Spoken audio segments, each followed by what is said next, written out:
The one thing I'll say right now that people listen to this,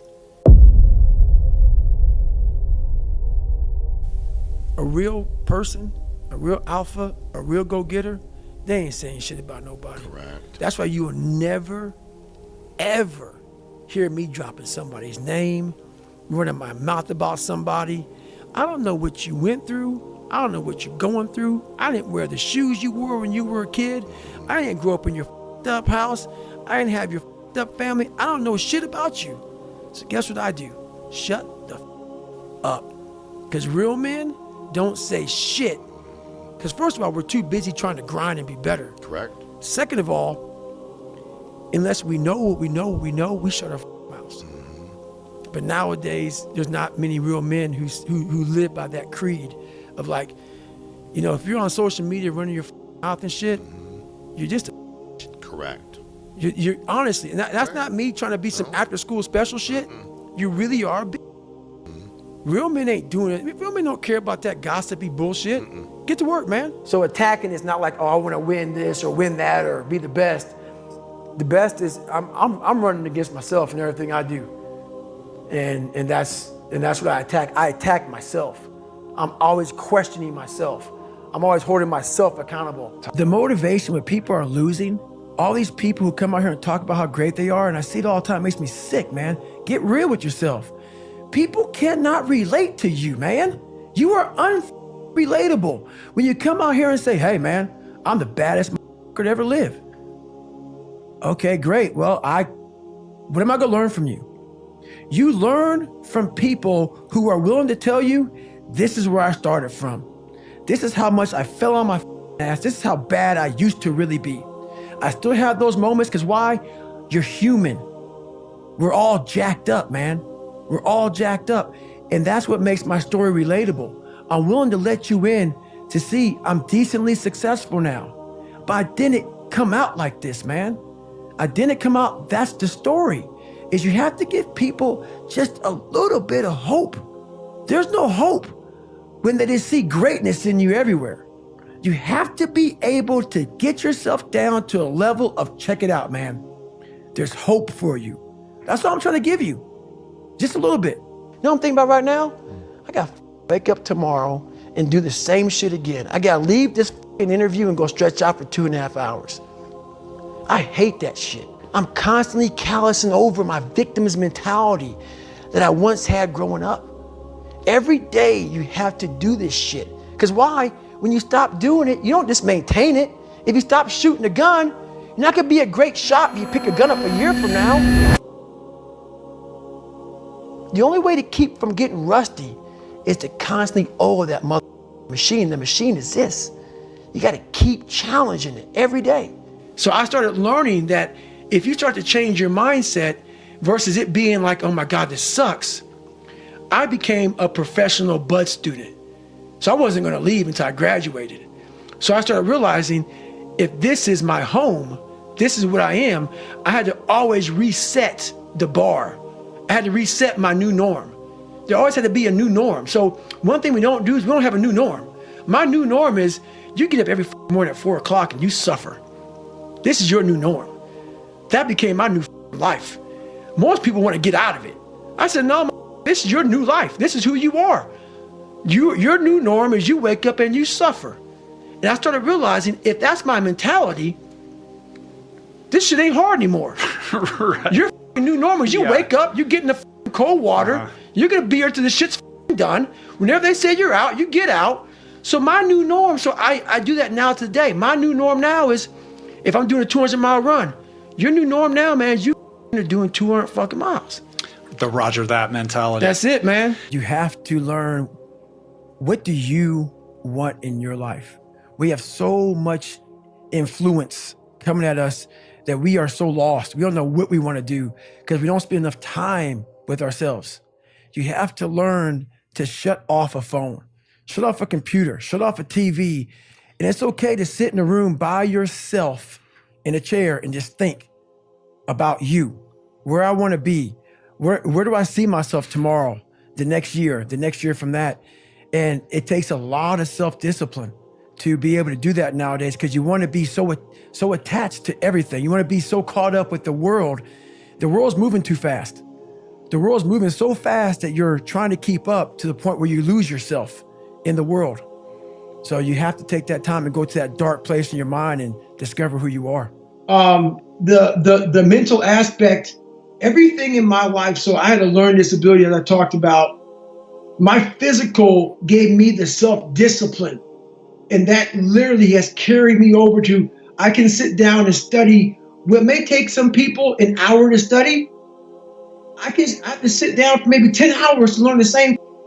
And that's very frustrating. So I always talk about running and swimming and all the stuff I did in the military and pull-up records and powerlifting, all these physical feats. Some of the hardest I do in my life is just learning. But I got that self-discipline from waking up at 3 and 4 o'clock in the morning to go out in the cold weather, to get my run in, to get my lift in, to get my swim in, to do those things. It totally transfers over to my learning. It's that self-discipline you gain from feeling good about yourself by overcoming yourself on the physical aspect of life. And it transfers to your whole work ethic, and everything you do comes from the physical aspect of life. I truly believe that. And the physical and the mental are all one. All this like people want to be all positive, all this positive talk, it doesn't work if it's a lie. Like if you didn't study for your big exam and you go into it saying, I'm going to pass it. Yep. No, you're not. Yeah. You're going to fail it. Yeah. That self-talk is not going to work. Self-talk without real work is just a lie. Yeah. So my self-talk is me reminiscing back on the struggle to get to this moment. Yeah. And that tells me we're not quitting today. This is what I say to myself.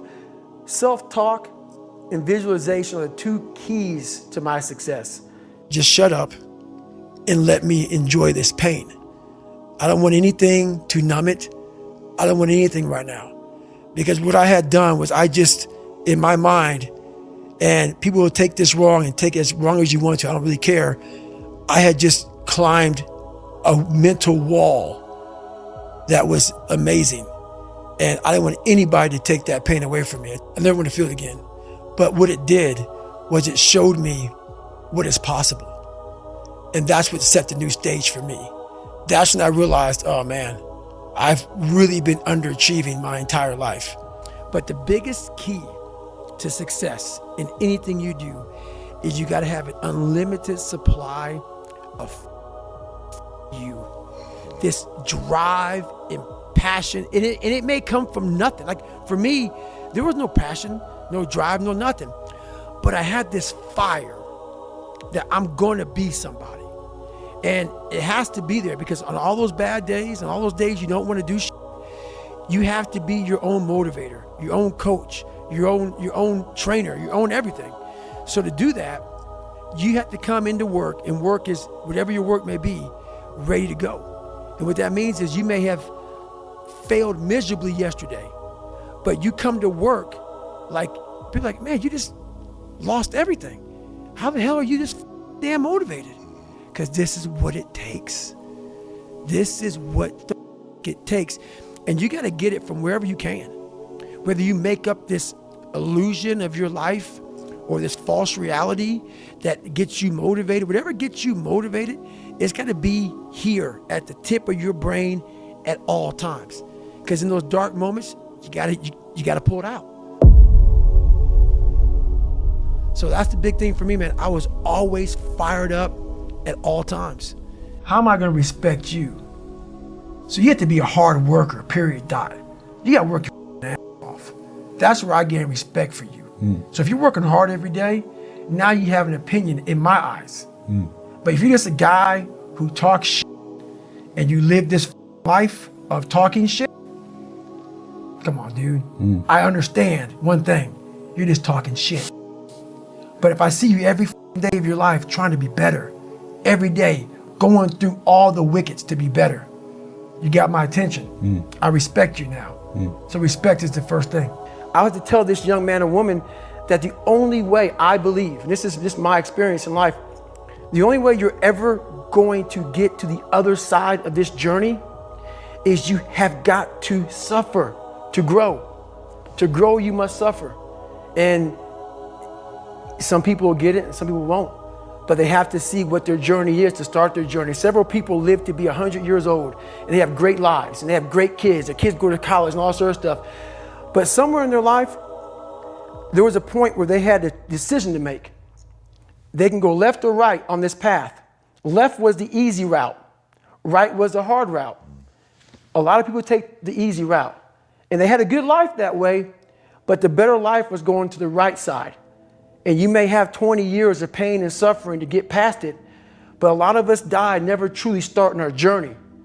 And I would tell this young person, you got to start your journey. It may suck, but it will come out the other side where you're coasting. What I realized on my journey was a lot of us don't believe that we can achieve the impossible. And along my journey, I started realizing, man, I got to tell some people about this shit, man. Like, I discovered something that some people have, but they don't even know. All of us have it. But along this way, I wasn't, like I said, I wasn't a theorist. I became a practitioner. And I was like, my God, I'm busting down so many barriers of, like, I have a learning disability. Okay, but I'm catching up with everybody. I figured that out. I figured out all these negative things in my life that were keeping me in this hole. I'm like, I gotta tell people, man, that, hang on a second, man. You can achieve the absolute impossible. You don't need great parents. You don't need like a private school. You don't need to have this humongous GPA and all this other shit. What you need is the one thing I talk about in my book, which is straight up brutal work ethic. You have to be willing to outwork everybody in the world. And that's the hard part. That's the hard part. This isn't like some 5-step process where if you do these 5 steps, you're gonna end up with this magical world. No, I'm basically teaching you how to callous over your victim's mentality. I'm teaching you how to, like I did 67,000 pull-ups in training for the pull-up record. I was seriously callousing my hands to protect them. What I'm trying to do with people is teach them how to find more of themselves to where they empower themselves. I'm all about the underdog. And that's where and you realize through hard work, you can outwork anybody, no matter how bad they are. But that's the part people don't want to dive into. Well, I believe that you have to build belief. Belief is like, there's an after school special belief where the mom says, believe in yourself, and that's all great, but there's also a built belief.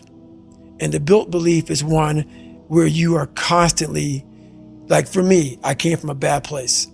How I build belief is through the daunting tasks I put myself through.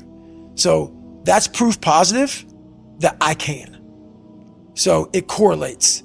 And that's how this piece of kid I once thought I was built belief by saying, I was in 3 Hell Weeks.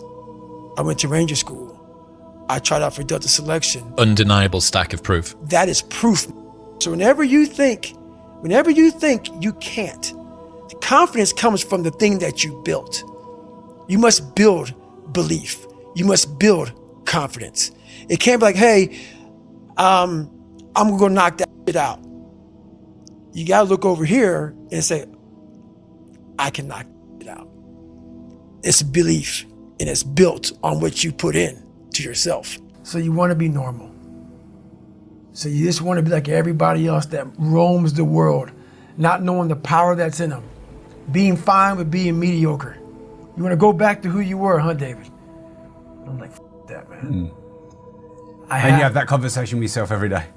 Not every day, it's those bad days. Yeah. It's those bad days. I see a whole bunch of people walking around out here who have no idea how talented they truly are. And I'm talking about talent, like some God-given ability. Talent that sometimes you have to hone, you have to work on, and you have to harness yourself. And they just walk around just on their phones, just clueless to how powerful they are. Once you figure out that you're in a race amongst billions of people that live in this world, you're in a race by yourself. You have a purpose, and it's your purpose, not everybody else's purpose. It is your purpose and only your purpose, and it's your race. So then you're like, hey man, I'm doing my thing. I'm doing it the best of my ability. What's next? There's no longer these small, increments to get through life. Because once you figure out why you're here, it just becomes a process. Admit it, you aren't like them. You're not even close. You may occasionally dress yourself up as one of them, watch the same mindless television shows as they do, maybe even eat the same fast food sometimes. But it seems that the more you try to fit in, the more you feel like an outsider.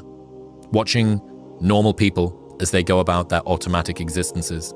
For every time you say club passwords like "have a nice day" and "weather's awful today, eh?" you yearn inside to say forbidden things like "tell me something that makes you cry," or "what do you think deja vu is for?"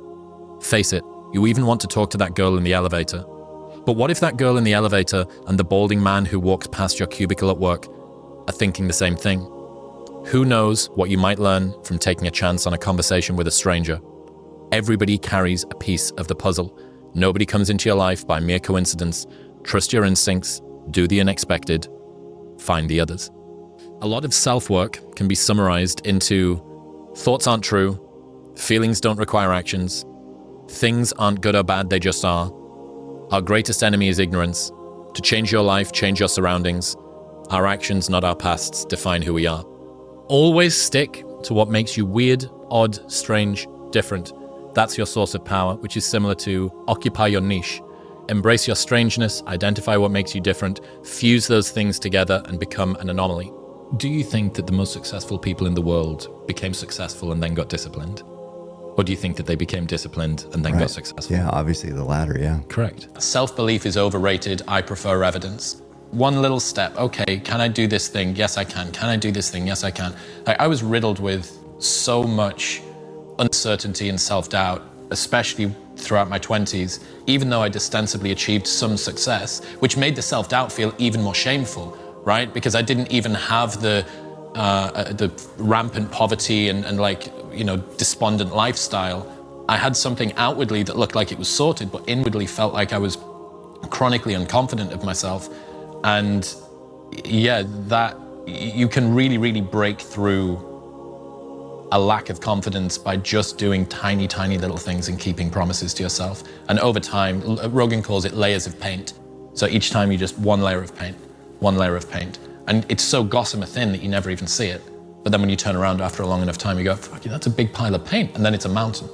People aren't going to really remember any of the things that I do, and I'm not probably going to remember them either. What does it matter if it's perfect? What does it matter if I should just enjoy it? I should just have fun. The learning comes from the edges is so great because you think, well, I want things to be smooth. I don't want to face these challenges. I don't want to be in this difficulty. I wish that I didn't have this problem. I wish that this stress wasn't here. And you go, okay, looking back, did any of the development that you care about come from a period where you didn't have problems exactly the same as this, completely akin to whatever it is that you're going through? You go, well, you know, it was the most rapid change that I actually had in my life. And in retrospect, I'm really, really glad for the way that I alchemized this problem into something that was beautiful. You go, okay. So is there any of that energy that you can take from the past and bring to the present and say, I know that I'm going through it, and I know that it sucks, and I know that trying to be pithy and reframing the present moment that is total arse into, oh, well, you know, in the future I'll be great. Like, yes, that sucked. But just that tiny little bit of insight that this challenge that you're going through is a gift to your future self. It is something that in future you will look back on with so much pride and glory, this odd sort of very normal version of glory. You didn't win a battle, you didn't complete a war, you didn't, you know, conquer some new land, but you conquered a part of yourself. You conquered a challenge that may have ended you in one form or another. It may have buried you, or buried somebody else, buried a past version of you that wouldn't have been able to deal with it. And if your negativity that you're thinking about now doesn't matter in 3 months' time, you can't recall it, why waste the moments that you've got, this sort of precious life, this brief sliver of existence in between two eternities of nothing? And problems are a feature of life, not a bug. They are just going to continue coming. You're not going to have a perfectly smooth ocean where nothing gets in your way. And it would be boring if you did. And despite the fact that you have these things in front of you and that the challenges may even increase in size, your capacity to deal with them is going to increase in kind, and anti-fragility is alive and well. So, yeah. The goal isn't to have the perfect daily routine tomorrow. The goal is to still be winning your daily routine in 50 years' time. If you expand your time horizon sufficiently, you will realize that very, very tiny steps can compound. Make it so small that you can't say no to it. And then what's next? And then what's next? So when I decided that I was going to try and become a more virtuous version of me, I was going to start telling the truth. I was going to have a morning routine. I was going to develop a meditation habit. I was going to read, all of these things that I wanted to do, none of which I did, right? Toward the end of my 20s, none of which I did. All of which are now the foundation of my life. Over, I don't know, 1,500 meditation sessions and all of the authors on the podcast, etc., etc. I had to do that one step at a time. I didn't have a stable sleep and wake pattern until COVID, ever in my adult life. I'd never gone to bed and woken up at the same time for 7 days in a row until COVID, because I was running nightlife events, right? So if, no matter how difficult the setback is, even if you're a shift worker, you're a nurse, you're a parent, whatever your challenge is, just make the promise to yourself sufficiently small that even with that challenge in front of you, you can make it work. If life is a long journey of self-acceptance, I think the earlier you can accept your own peculiarities as just part of you, rather than trying to justify them or mold to the archetype that you think is acceptable within your social circle. At least for me, like there's this period of discomfort when you change anything because everyone around you wants you to fit within the label that they are comfortable with. But they also have the anchor of what you were before. Yeah, exactly. And so they try and like, people don't like that. And so they're like, no, I like you in this box. So just say, I know you're having a little thing right now. Don't worry. And they just want to shove you back into it. And there's a lot of uncomfortable conversations that you have to have where it becomes really socially awkward. And so like I said one the other day about like going home for the holidays, and the reason I don't like doing it is because often I have to confront a lot of people that I haven't seen in a long time, and they'll speak to me in a way that I don't like. And before that I would roll it off like whatever, no big deal, but I don't accept that. Connections, money, looks, intelligence, those are all great, but you can beat someone with all of those things if they have only one trait: an insatiable desire to improve. No matter where they start, it's hard to beat someone who improves every second of every day without giving up. And this is why earlier I said ambitious people buy skills, and they pay for those skills with time and money. And in order to have the time and money to invest in those skills, they have to take them from somewhere else. Because the thing is that your resources are zero sum. And this is something that a lot of people aren't comfortable with. Whatever you choose to spend your time on, you take from something else. Whatever you choose to spend your money on, you take from something else. And so most people don't have a resources issue, they have a priorities problem. You are choosing to say that other things are more important. And hey, I want to be real. If that stuff is more important to you, then amazing. You won at life. Congratulations. But if you don't have what you want and you're spending money to proliferate a life that is not the one you want to lead, then you need to shift the list to invest the time and money and pull from those things that you don't want to put more in the ones you do. There was a guy, friend of a friend, successful entrepreneur, and he got really bad cancer. Like super bad, really, really fast, right? And I think he lost his like trachea and some other stuff, and like they thought he was going to die, and he ended up making it. And he was telling my friend, he was like, "Man, so grateful." And it was like you'd think it was like the whole I see life a different way now. It wasn't that. It was while he was going through it. And his reasoning was, how cool is it that I get to live this part of the human experience? He's like, so many people don't get to live this. Like, I get to know what it's like to have cancer. Like, so many people live their whole lives and then die not knowing what cancer was like. I get to know that. And I just thought about that. It's like a very interesting frame. It's like whether it's bankruptcy, going to jail, like even the depths of human suffering. And some people who are still going through that trauma, I'm not saying that, like, I'm not justifying it. It's just a frame on like, being human is the rainy and the sunny days. Like you can't skip weather. And so I think like embracing the totality of the experience can give you gratitude for what feels locally like a low point. But most of the defining moments in our life, broken leg, then he doesn't have to go to war, right? When you expand the time horizon, those are the things that create us. Like, we know what to do. It's just we're not willing to endure what it's required to get it. And we're not willing to reframe that pain as the price of the thing we want and to give our pain meaning. Fortunately or unfortunately, humans, we live in a competitive environment. We seek status because of, evolutionary backdrops. And so how do you beat other people? And I want to be clear. I don't really think you need to beat anybody, right? If you just beat you every day, you'll beat everybody by default.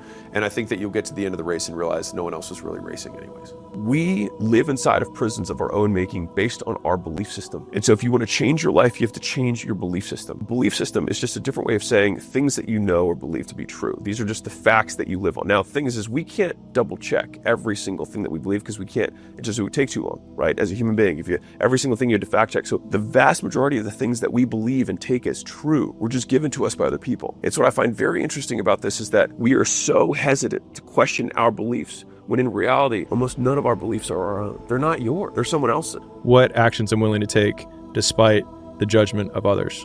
And so a lot of times, and it might be because I have more insecurity than everyone, that I think like, man, I want to do this thing. And then I hear all these other voices of reasons why I shouldn't do it, or why somebody else will say like, that's bad, or you're bad, or like, that's wrong, whatever. And so I think I've had to come up with a lot of these devices to get around my own insecurities, to take action despite those insecurities. And the biggest one that I think about is that it doesn't matter whether I achieve all of my goals or I don't achieve all of the goals. In 3 generations, I'll be forgotten, and the only people who were naysaying against me will also be dead. And so then it's like, just do it for me.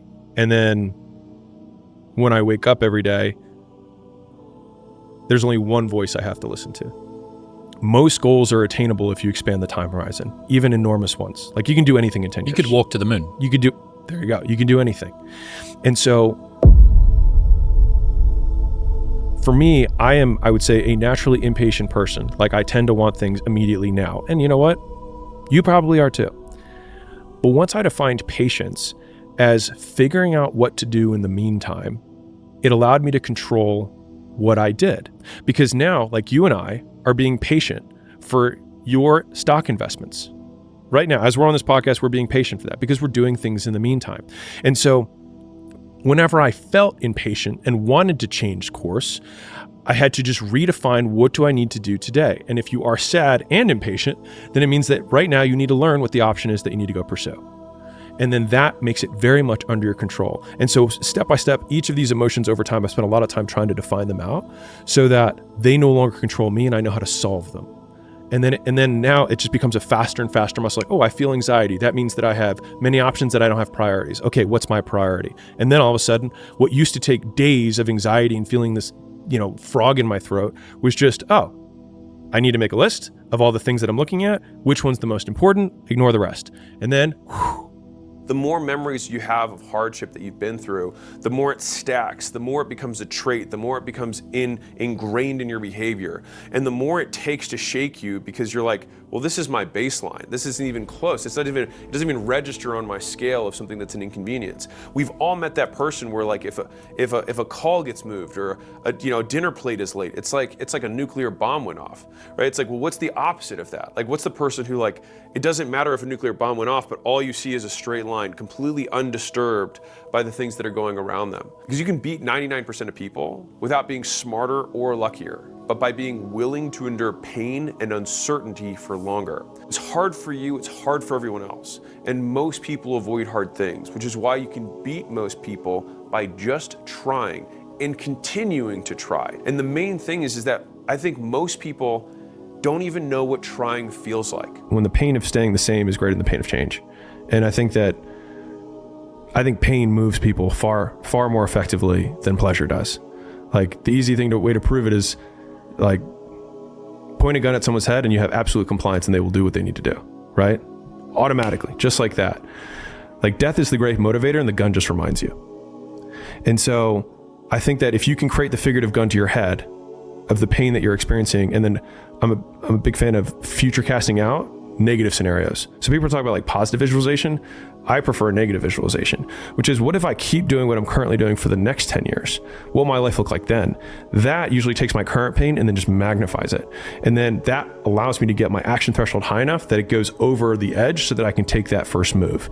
And so if you know what the inputs outputs are of what you need to do, the guy who has the little quote on his wall, and you figure out whatever fuel you've got, not the one you wish you had, but the one you've got, and you use that to do the first input, you've crossed the line. You're in the game. There's always an advantage and a disadvantage from every position, right? So like, I remember Gym Launch is still a big company and still continues to grow, but in the gym licensing space, there's not many people who can compete with us there, right? And I would talk to guys who were in the space, I would talk at a conference, whatever. And younger guys would be like, well, I want to be in this space too. And it's not fair because, you have this big advantage. And I was like, you have a way bigger advantage than I do. I was like, because if I were in your position, I would go to every single gym owner and be like, you don't want to be with Gym Launch. You don't want to be with Alex. You're just a number to him. Like, you're never going to talk to him. Like, you're just a cog in the wheel there.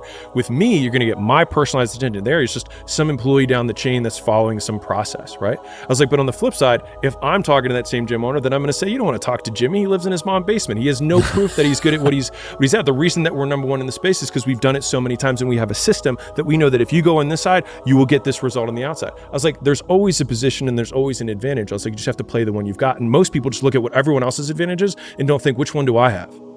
One of the easiest ways to have more money is to work more hours. And you're like, how is that possible? Well, when you work more hours, it actually kills two birds. One is that you actually make more money when you work more hours. But on top of that, you don't spend money because you have less time to spend it. And so every hour of work is a net positive in two directions. So it saves you money you're not spending and makes you money. And so you want to find those little twists that you can make in your investments of time and money that are outsized. It's not just that you gain, you also stop the loss. I've always been willing to bet big on me. And so a lot of you guys are trying to bet big on Dogecoin or some meme thing or some get rich quick. And I promise you, the guys who have all the money know how to do it better than you. And if you have your last $1,000 or $5,000 or $10,000 that you're like, what do I do with it? Bet on you, because you'll never sell you. You're a long-term hold, right? And so if you get better, you guarantee the win. And every investment you make compounds. You guarantee compounding because every skill stacks on top of other skills. There's this line that I heard David Goggins say, I'm David Goggins, bitch. I remember him saying it, and I thought to myself, you want to be able to say that in the mirror to yourself and not laugh at yourself. Mm-hmm. And the only way that I can do that is know that when no one's watching, I work harder than when they're watching. And thinking about it like that has given me this persistent and ever-present scorecard or third party that's like, no one's watching, which means now you have to work because otherwise you're full of shit.